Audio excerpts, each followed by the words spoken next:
everyone, welcome back to the session of English. In this session, we are going to continue with our topic comprehension ability.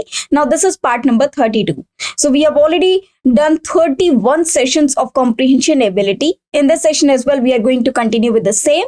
Comprehension ability means reading comprehensions.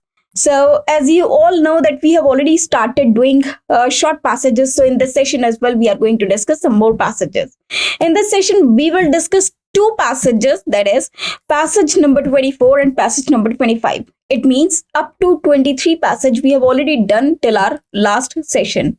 So in these two passages, we will be doing some question answers based on these two passages. And as you all know, and now you may have an idea how to solve these short passages in a short duration of time. So in this session as well, we will discuss the same.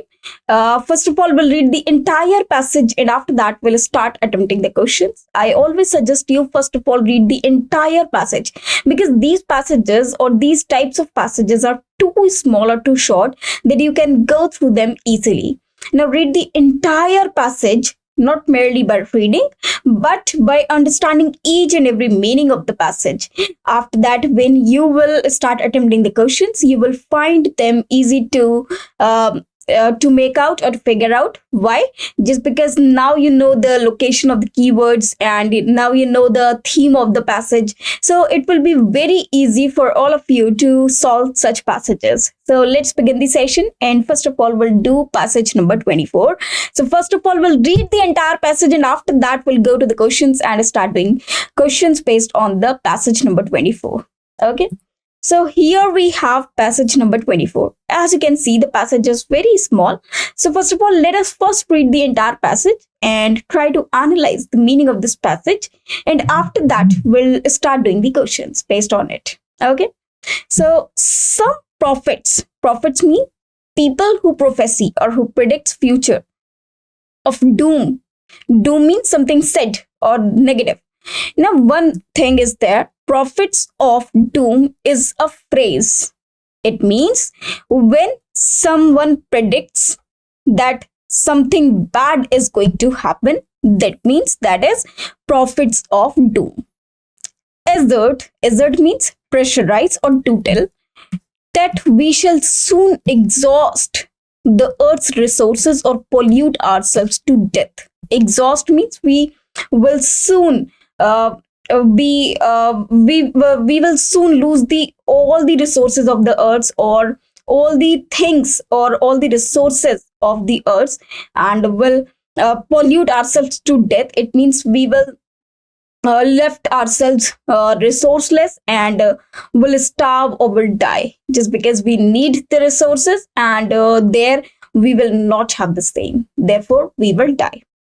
Optimists, these are actually the opposites of prophets of doom, whereas prophets of doom are pessimist.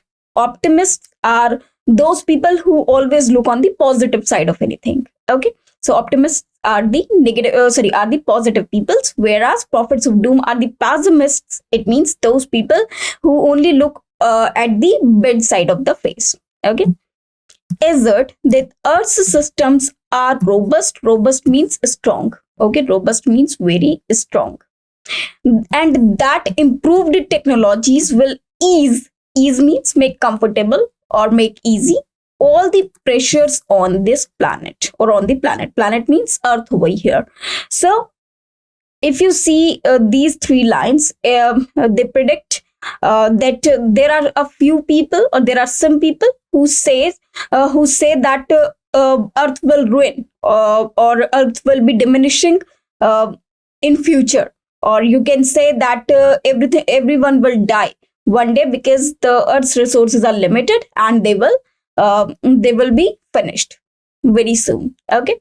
And optimists, it means people who always look at the positive side of anything. So what they think, that what they suggest or think, or what they pressurize, that Earth system is very strong.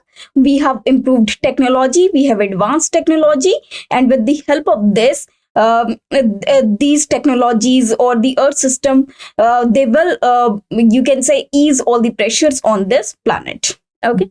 Others see. Now others, who are the others? Who are neither pessimist nor optimist. See the main concerns. They see the main concerns. Concerns means the main things to worry about or main problems as political with environmental issues. It means political and environmental issues. Political with environmental issues, carrying the seeds of inequality and war, which are making the word on the equality basis, or you can say they are shifting the people towards war, or they are shifting the world towards war. Scientific understanding. Scientific means factful understanding is too limited to say where the truth lies. Okay, now where the truth lies, this is something very important over here. Truth lies means where this truth exists. Now here lies does not mean lie, it means exists. Okay, so it means no one knows, no one has an idea yet that where or which statement is true. If the care of the planet is a is a management task, it means if the care of the planet, it means the concern or the care of the planet is a management task, it means it is just for the management. Our species is in the position. So this refers to a line that our species is in the position of a child who has to fly a jet plane without knowing what all the switches and levers do. It means he has no knowledge, he is inexperienced about flying a plane, and still he tries to do so.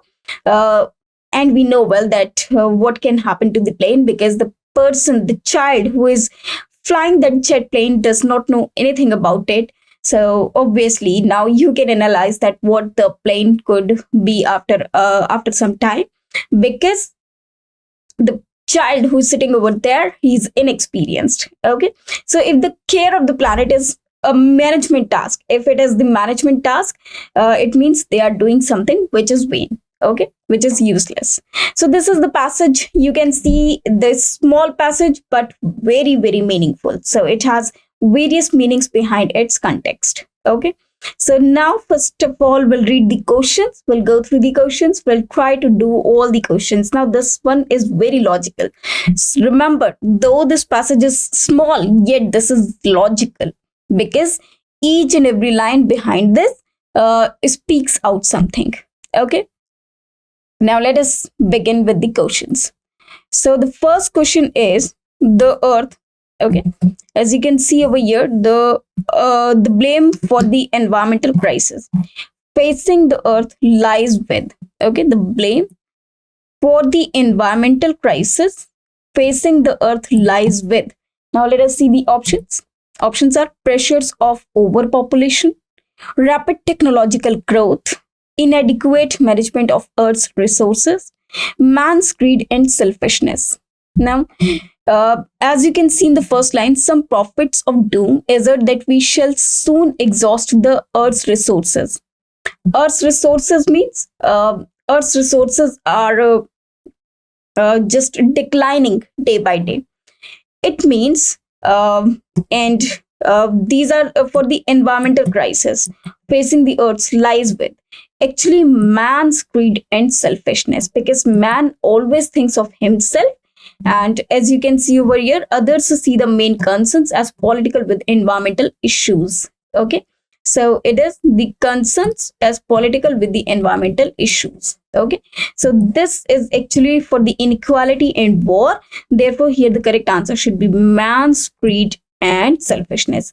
Now here nothing has been written about inadequate management of earth's resources. They are saying that they are soon going to be exhausted. It means we people we are using these resources day by day, and declining them or making them in less number, or we are not you can say making them, but we are just finishing them. So this is man's greed and selfishness, because he's thinking of himself only and not for the future generation. That is why this is the actual concern for environmental crisis, that this is the main problem for the environment which the earth is going to face and facing as well. So according to this, D will be the correct answer. Okay. Now let us move to the next question. And the next question is, which of the following statements is true? True, we have to look for the truest statement according to the passage. Now let us see the options. The first one is people will feel exhausted owing to the greenhouse effect. Now here nothing has been written about the greenhouse effect, as you can see in the entire passage. The second statement is sometimes political motives influence people's concern for the planet. Men should feel responsible towards the society, and wars will cause greater pollution on earth. Now if it is written wars will cause greater pollution on earth, can you see this line in any of these two paragraphs? No, we cannot see this one. So D is incorrect. Okay, statement D is incorrect. Statement A is incorrect. Now let us see the C one. Men should feel responsible towards society. So is it written anywhere that this is the only solution, that men should feel something responsible towards society? No, because it does not matter at all, because we have to save the earth's resources. That is a proper requirement. Here men should feel responsible towards society. That will not make anything positive about the environmental crisis, because obviously man is socialistic, and if he thinks about society, and also just for the sake of society, he will be needing the resources on earth, and if there are no resources, nothing can happen. So according to that, third one is also not correct. It means the remaining one, sometimes political motives influence people's concern for the planet. As you can see in this line, others see the main concerns as political, with environmental issues carrying the seeds of inequality and war. So this is actually the correct answer. So this is the true statement, that is B. Sometimes political motives influence people's concern for the planet. Okay, there are some political motives which instigates motives or the people's concern for the planet. Okay, so here the answer should be B. Now let us move to the next one. And the next question is, according to the passage, nobody knows the truth because. So here we have some options. Now first of all, let us see the options.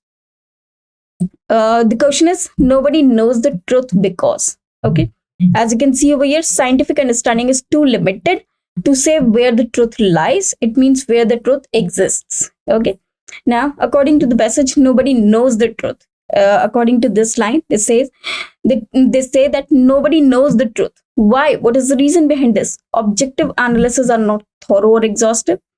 There are few scientists capable of research in this area. Now it is written scientific understanding is too limited.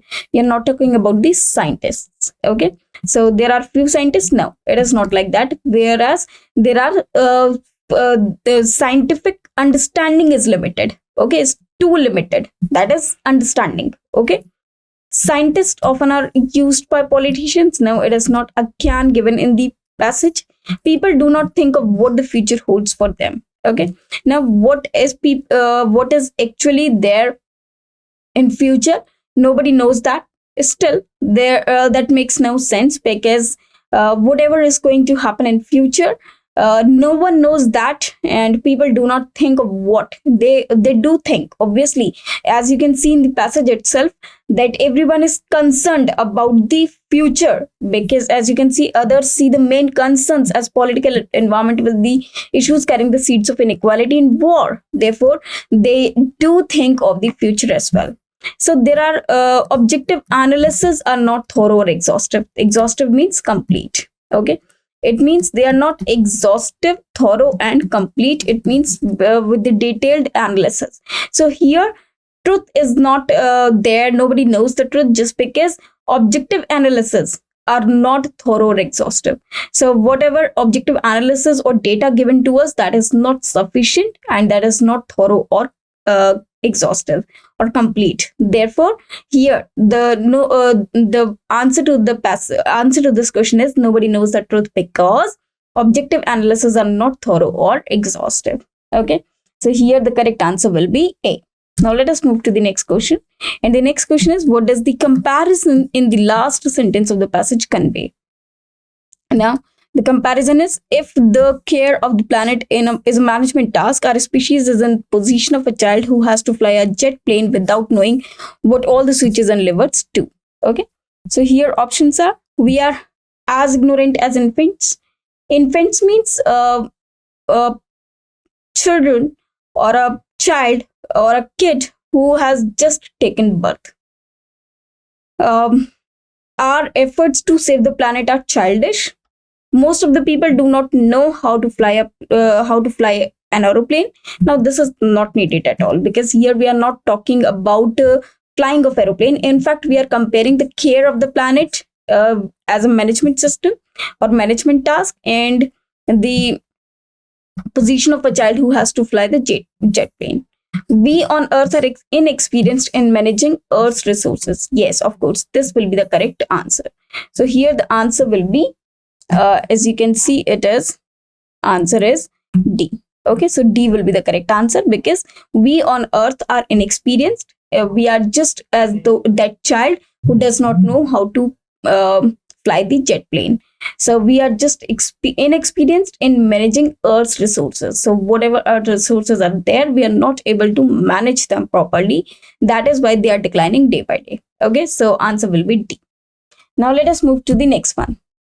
Now this is passage number 25. So we have already learned passage number 24. So it is time to learn passage number 25. Hope you have already understood each and every question about passage number 24. Okay, now we'll discuss passage number 25. Now, first of all, let us read the entire passage, and after that, we'll start attempting the questions based on this passage.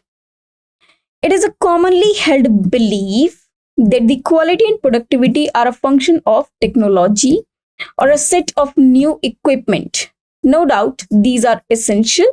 It means necessary or important, but they alone are not sufficient. But they are not sufficient, though they are important for bringing about improvements in productivity or quality. It is the men and women behind the machines and the people who manage the technology who are critical in bringing about these improvements. It has been a strange paradox of India's economic development that even though people are our most abundant resource, they have so far either been neglected or treated as liabilities rather than the assets. It means the people, because if there are machines to produce any product, obviously, indirectly or directly, people are working behind these machines. If people were not there, the machines will not be operated properly. Okay, because experts are needed for that, and people are operating the machines, not machines are operating the people. We should know this thing, first of all. Now, it has been a strange paradox of India's economic development that though people are most abundant resource, because though people are most abundant resource, it means they are the best products or they are the best resources who can do anything. They have so far either been neglected or treated as liabilities. It means till now they have already been treated as neglected or someone who is a liability, not the asset of the company.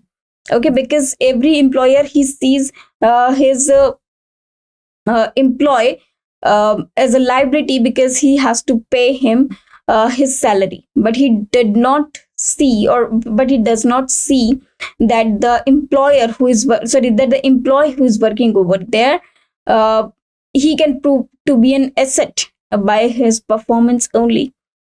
Part of the reason for this has been outdated labor laws, which have been a deterrent for industrialists. Deterrent means not suitable, or you can say not helpful, and employers, leading them to establish capital intensive rather than labor incentive operations.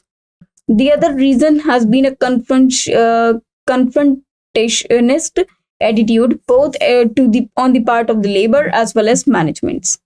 A change must come about in both these factors.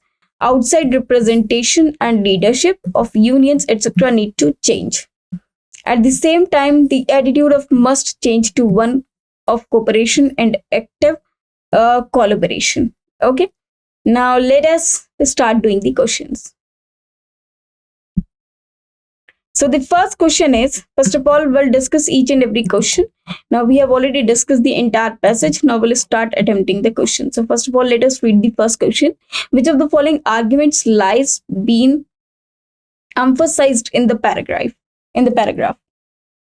Are only technology or a new set of equipment can improve quality and productivity? Okay. Now it is in the first line, it is a commonly held belief that the quality and productivity are the function of technology or a set of new equipment.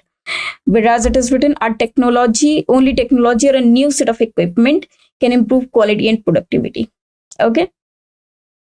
Uh, no doubt these are essential, but they alone are not sufficient. As you can see over here, no doubt these are essential, but they are not sufficient alone for bringing about improvements in productivity and quality. Both the things are required to do so. Only management behind any type of machines can improve quality and productivity. Here we have talked about quality and productivity, a function of technology or a set of new equipment, and both of these things are important in, you can say, in this improvements of quality and productivity. Now the C option is, by managing the new technology, labor can bring about improvements in quality and productivity. Now, if you see this, it is commonly held belief that the quality and productivity are a function of technology or a set of new equipment. No doubt these are essential, but they alone are not sufficient for bringing about improvements in productivity and quality. It is the man and women behind the machines and people who manage the technology who are critical in bringing about these improvements. It has been a strange paradox of India's economic development that even though people are most abundant resource, they have so far either been neglected or treated as the liabilities, not the assets.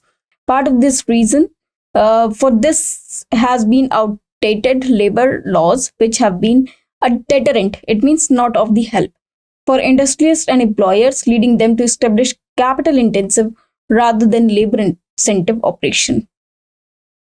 Now, the last one, Indian labor and management is neither quality nor productivity conscious. Now, it is with that conscious.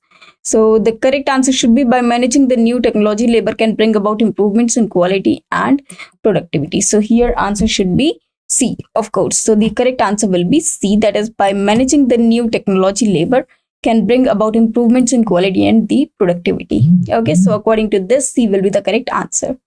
Now let us move to the next one. The next question is, the word critical in the passage means. So we have been asked about the meaning of critical. Okay, so critical, we know well that it is a negative word. Crucial, judicial, analytic, or judicious. So first of all, let us see that where this word critical is written in the passage. So as you can see over here, but they okay, it is the man and women behind the people who manage the technology who are critical in bringing about these improvements. So critical means crucial. Okay, who are important. So here A will be the correct answer. Now let us move to the question number 3. And question number 3, India's strange contradiction of development is. People are resourceful, but new equipment is not given to them. As you can see over here, it is commonly held belief that quality and productivity are a function of technology or a set of new equipment. No doubt these are essential, but they alone are not sufficient for bringing about improvements in productivity and quality. And they are asking about, people are resourceful, but the new equipment is not given to them. People are resourceful, but they are neglected.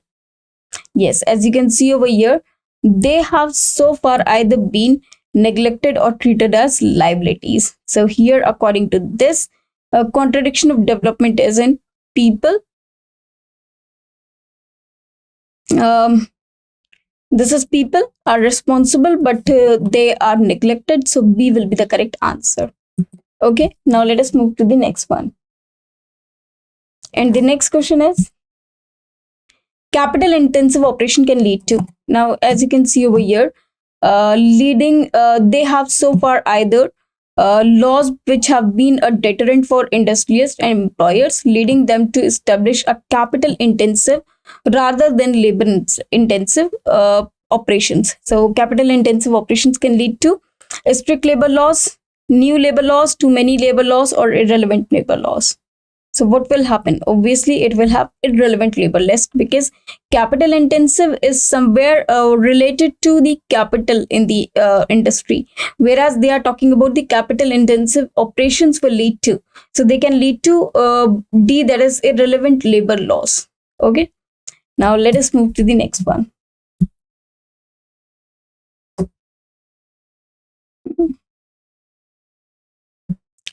Now this is question number 25.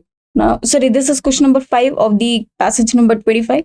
The opposite of deterrent as used in the passage is help, non-interference, influence, or patronage. Now, if we talk about the word deterrent, it is deterrent for industrialists, means not helpful, or you can say someone who is just against the policies, or one who ignores the policies. Therefore, the opposite of deterrent are help. Sorry, is help. So the opposite of the word deterrent, lifeless. Sorry, deterrent means indifferent. When we do not help someone, or helpless, and the help means when we get help from someone. So here the correct answer will be A. Now the next question is, labor intensive operations can lead to better relations between labor and management, fear of unemployment, industrial process needing to employ many people, or none of these. Now, according to this, C will be the correct answer. That is, industrial process needing to employ many people. Okay. As here it is written, for example, capital intensive rather than labor intensive operations. The other reason has been a confrontationist attitude, because both on the part of labor as well as managements, a change must come about in both these factors. Outside repression and leadership of unions, etc., need to change. At the same time, attitude of must change to one cooperation and active collaboration. So answer will be C. Now let us move to the next one, and the next question is, which of the following statements on the confrontation between labor and management is false? Too much governmental interference between labor and management, conflicting attitude of labor and management, establishment of capital intensive industries, and neglect of labor intensive operations. So they are talking about confrontation between labor and management is false. So we have to choose that particular line which is false according to the confrontation between labor and management. Now, as you can see in the options, first of all, it is given too much governmental interference between the labor and the management. So it is happening. Conflicting attitude of labor and management. Conflicting means ready to fight. Establishment of capital intensive industries, or neglect of labor intensive operations. So this is A, that is too much governmental interference between labor and management is not good, or is not possible at all. So here A will be the correct answer. Now I hope you have understood the meaning of both the paragraphs, and now you know how to solve these questions based on these two paragraphs. Well, thanks to you. In the next session, we'll be doing some more passages. Thanks to you.